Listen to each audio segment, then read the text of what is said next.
sebagai Rosi di sinetron Orang Ketiga, Oci Rosdiana mampu memikat penonton lewat lakon dan aktingnya. Tapi di tengah kesibukan syuting, Oci baru-baru ini mengalami kecelakaan tak terduga. Sebuah adegan di mana ia harus mengendarai motor gede alias moge, justru menimpa dirinya sendiri. Semula Oci tampak baik-baik saja hingga motor itu berhenti dan terparkir. Tapi ketika berdiri, motor dengan bobot cukup berat itu oleng dan menimpa kaki kirinya. Nih udah parkir banget kan. Tuh, jatuhnya pelan kan, kayak enggak langsung gubrak gitu. Sekali lagi. Dan pas nge-playback pun kita semua masih ketawa-ketawa dan aku pun masih ketawa-ketawa. Dan ternyata malemannya, biasa mungkin ya baru kerasa dan nyut-nyutan, terus biru, lebam gitu kan. Cuman ya kemarin udah sempet diobatin, diurut, dikasih apalah itu obat-obat yang dioles-oles, terus udah mendingan. Antara menahan sakit dan malu, begitulah yang dirasakan Oci Rosdiana saat tertimpa motor gede yang ia parkir sendiri. Pada awalnya ia pun tak henti tertawa, tapi ketika malam harinya rasa sakit mulai mendera.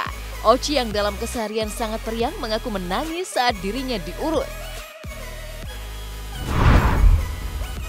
Jadi begitu aku jatuh, mereka nolongin tapi sambil ketawa, ada yang panik tapi tetap sambil ketawa. Akhirnya kayak ada yang nanya juga, Ci serius nggak Ci? So, gue di bawah sambil ketawa. Apa ya, kayak udah terlalu sakit tapi malu jadi ketawa. Jadi gue gini, serius. Udah serius.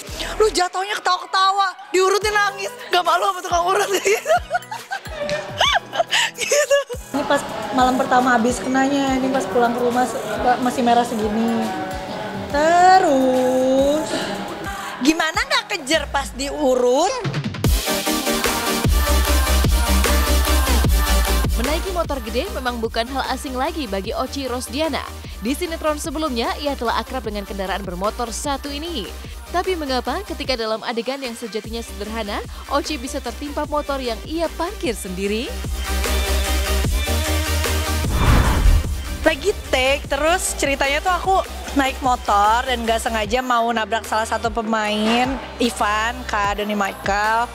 Terus ceritanya melipir gitu ke kiri, motor aku udah berhenti, udah parkir, pokoknya udah bener-bener parkir lah. Terus aku turun, sebelum turun kan biasanya aku standarin dulu karena motornya gede banget kan, jadi aku standarin dulu. Dan aku ngerasa kayak udah full, emang standarnya udah sampai ujung banget. Akhirnya aku turun, tiba-tiba motornya jatuh ke arah aku. Terus aku nggak sempet mundur, berusaha nahan, berat banget ternyata. Akhirnya kaki kiri aku ketibaan sama motornya gitu. Dan ternyata standarnya itu belum full, makanya motornya jatuh. Tapi standarnya nyangkut di konblok. Kan kadang konblok tuh ada yang cuman kotak-kotak persegi panjang atau gimana. Kalau ini tuh yang versi bentukannya tuh kotak, tapi di tengahnya ada kayak belah ketupat gitu, tapi bolong. Dan bolong itu kan ke tanah gitu. Nah, si standar aku nyangkut di situ. Jadi aku pikir tanpa aku ngeliat lagi, udah mentok ya. Udah aku turun kayak biasanya gitu. Tiba-tiba jatuh. Kecerobohan yang berujung lebam di kaki dan lengannya itu rupanya disembunyikan Oci dari sang ibunda yang tak tahu sama sekali jika ia mengalami kecelakaan saat syuting. Iya, supaya mama gak khawatir aja sih, mama jangan nonton ya. Tiba-tiba mama nonton, nangis gitu. Mama selalu selalu bilang kayak, teh kalau adegannya bahaya please minta stand in gitu. Aku selalu ya memang aku gak bisa yang jumping jadi memang harus pakai stand in gitu.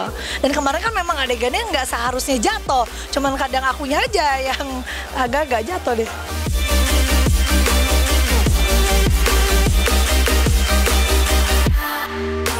Bukan menutup-nutupi, tapi Oci mengaku tak ingin membuat orang tuanya khawatir.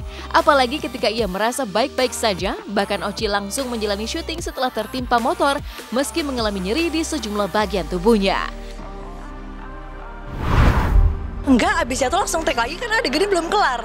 Terus sutradaranya bilang gini, Om Awe bilang gini, nggak apa-apa. Kan aturan akunya nggak pakai jatuh kan, tapi karena aku jatuh dia ngomong gini, nggak apa-apa, jatuhnya tetap gue pakai. Jadi Oci ulang gaya tiduran. Gak apa-apa, tadi bagus. Enggak lah, orang misalnya hari ini aku jatuh, besok paginya aku ngeboncengin Kak Caca traveling ke jalan raya, tetap biasa, cuman ya sakit gitu. Cuman kemarin setelah diurut, efeknya awalnya jauh lebih sakit dibandingkan sebelumnya. Kalau sebelumnya kan kayak dipegang baru sakit, kalau setelah diurut kemarin jalan sakit, tapi sekarang udah 1 harian gitu udah nggak.